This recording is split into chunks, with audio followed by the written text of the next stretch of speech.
Bonjour à toutes et à tous et bienvenue dans ce nouvel épisode de WWE News.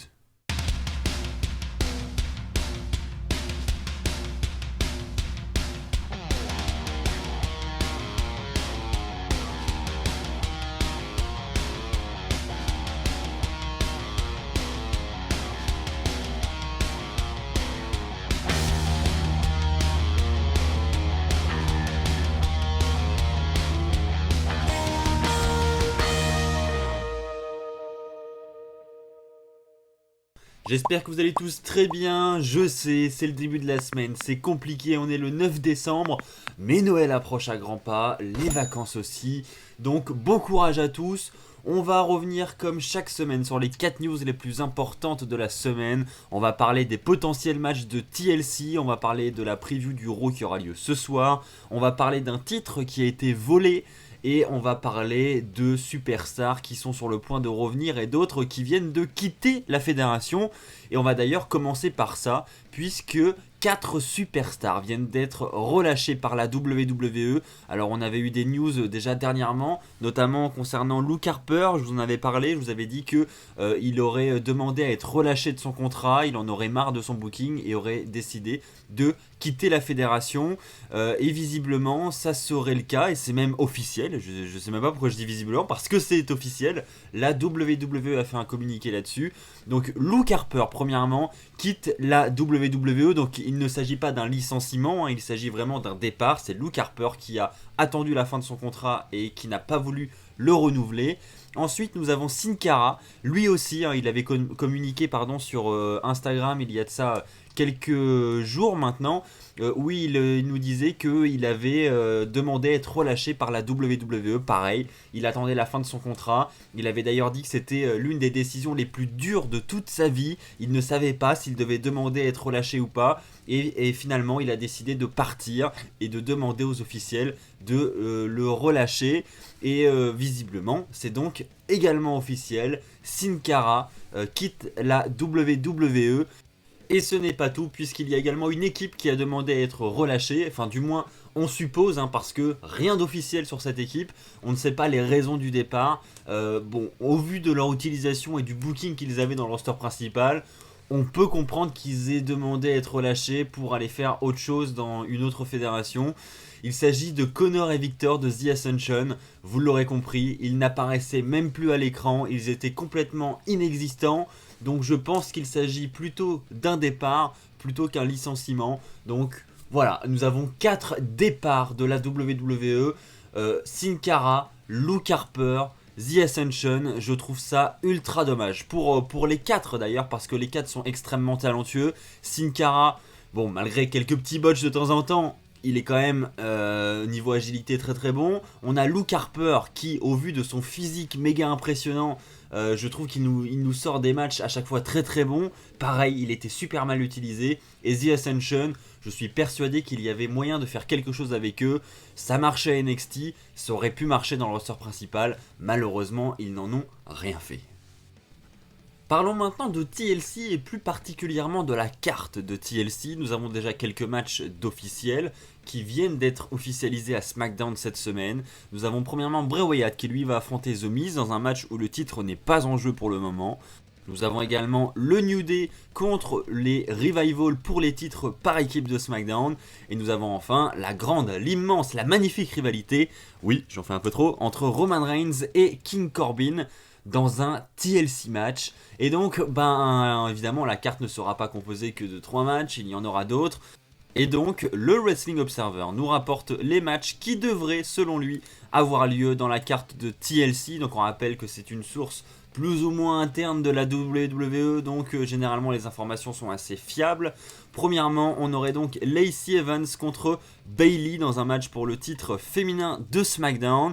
Donc bon, ça c'est pas étonnant au vu de ce qui se passe à SmackDown. Maintenant, est-ce que, on se posait la question justement, est-ce que Sasha Banks allait être impliquée dans cette rivalité?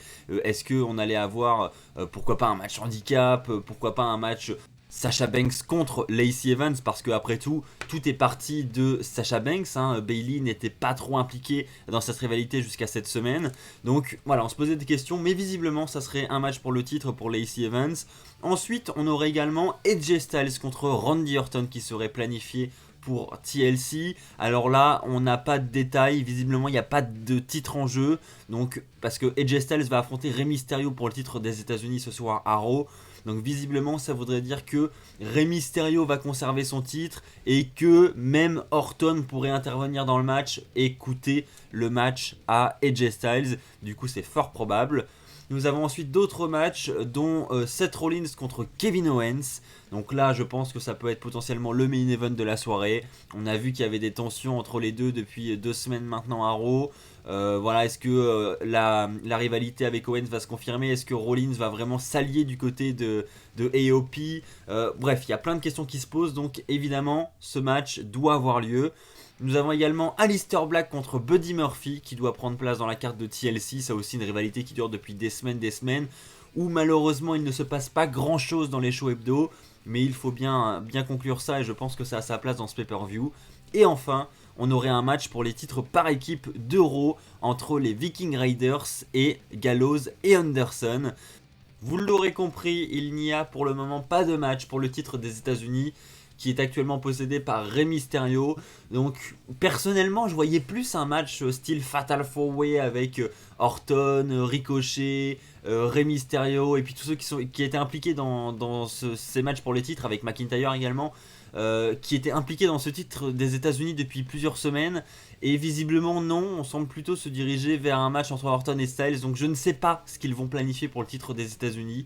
Je ne sais pas quel pourrait être le potentiel adversaire de Rey Mysterio. Peut-être Drew McIntyre, du coup je ne sais pas. Si vous avez des idées, n'hésitez pas à les proposer dans les commentaires parce que nous n'avons aucune information sur internet quant à ce possible match pour le titre des États-Unis à TLC. Allez, parlons maintenant de 2 potentiels retours à la WWE. Premièrement, Nia Jax, vous le savez, elle s'était blessée au genou, c'était à l'approche de WrestleMania 35. Elle a d'ailleurs failli rater le plus gros pay-per-view de l'année, ça l'aurait énormément embêté et elle avait tout de même eu le feu vert des médecins pour WrestleMania, pour ne pas gâcher son rêve et qu'elle puisse quand même participer à ce grand événement. Voilà, c'est pas tous les jours qu'on peut lutter dans une salle où il y a 80 000 personnes, d'autant plus lorsqu'on peut lutter avec sa cousine. Donc voilà, elle avait tout fait pour pouvoir participer au pay-per-view. Malheureusement, après, elle a dû être écartée des rings pour soigner cette blessure. Et donc là, actuellement, Nia Jax est en période de rétablissement. Elle est au Performance Center en ce moment pour tester ses nouveaux genoux, c'est ce qu'elle a écrit sur Instagram. Donc elle a posté une vidéo où on la voit s'entraîner. Donc visiblement le retour de Nia Jax à la WWE semble être hyper proche. Et c'est une très bonne chose hein, parce que voilà, ça fait toujours plaisir de voir des nouvelles têtes arriver dans cette division féminine et avoir quelque chose qui change un peu. Et bah mine de rien, Nia Jax, on l'a pas vu depuis plusieurs mois. Donc perso en tout cas, je vais être contente de la revoir. Et puis une autre superstar qui doit faire son retour prochainement, mais pour celle-ci ça va être beaucoup plus long. Il s'agit de Lars Sullivan. Alors là c'était un peu plus compliqué. Vous le savez, au début il était présent à Raw, ensuite il a été absent parce que visiblement il a fait des crises d'angoisse. Il supportait pas être devant autant de gens. Enfin bref, ça avait l'air d'être assez compliqué pour Lars Sullivan, pardon. Et puis ensuite il a eu lui aussi une blessure au genou qui l'a écarté des rings. Et pour lui ça serait beaucoup plus long puisqu'il ne devrait pas revenir d'ici l'été 2020. Donc on a encore 6 bons mois à attendre pour le retour de Lars Sullivan à la WWE. Alors je ne sais pas comment va se dérouler son retour. Est-ce que la WWE va lui faire de nouveau confiance après ce qu'il s'est passé? Ou est-ce que malheureusement pour lui, ça va lui jouer des mauvais tours? J'en ai aucune idée. Mais en tout cas, on a hâte de le revoir également. Une ceinture volée à la WWE. Et oui, c'est ce qu'il s'est passé la semaine dernière. Nous avons Walter, notre champion NXT UK qui vient de se faire voler sa ceinture de champion. Elle se trouvait dans sa voiture de location avec d'autres affaires et un fan aurait cassé une vitre et se serait emparé de la ceinture et de plusieurs autres affaires de Walter. Et donc visiblement Walter se retrouve sans sa ceinture, sans son passeport. Bref, affaire très compliquée. Jusqu'ici, nous n'avons pas de news sur ce vol. Visiblement, la ceinture n'a pas encore été retrouvée. La WWE n'a pas communiqué là-dessus. Donc voilà, je vous en informe si vous n'êtes pas au courant. Walter s'est fait voler sa ceinture. Je pense qu'on devrait avoir des news très prochainement parce que je ne pense pas que la WWE laisse cette affaire ici. Allez, pour terminer cet épisode de WWE News, je vais vous dire ce qui est prévu pour le show de ce soir. Il s'agit de Raw. Nous avons, donc je vous l'ai dit un peu plus tôt, un match pour le titre des États-Unis qui est prévu entre Rey Mysterio et AJ Styles. Un rematch donc. Je vous l'ai déjà dit tout à l'heure, mais je vois bien Orton intervenir dans ce match et puis coûter le match à AJ Styles qui mènerait donc à ce match à TLC, ça serait assez logique. Et puis un autre segment qui est prévu pour l'Euro de ce soir, c'est le segment de divorce entre Lana et Rusev. Alors la rivalité, la storyline continue. Nous avons donc une scène de divorce après le mariage, etc. Vous vous en doutez, ça va très certainement finir mal encore. Mais est-ce que ça va être différent des semaines précédentes ou est-ce qu'on va encore avoir le droit au même scénario, à savoir une baston entre Lashley et Rusev?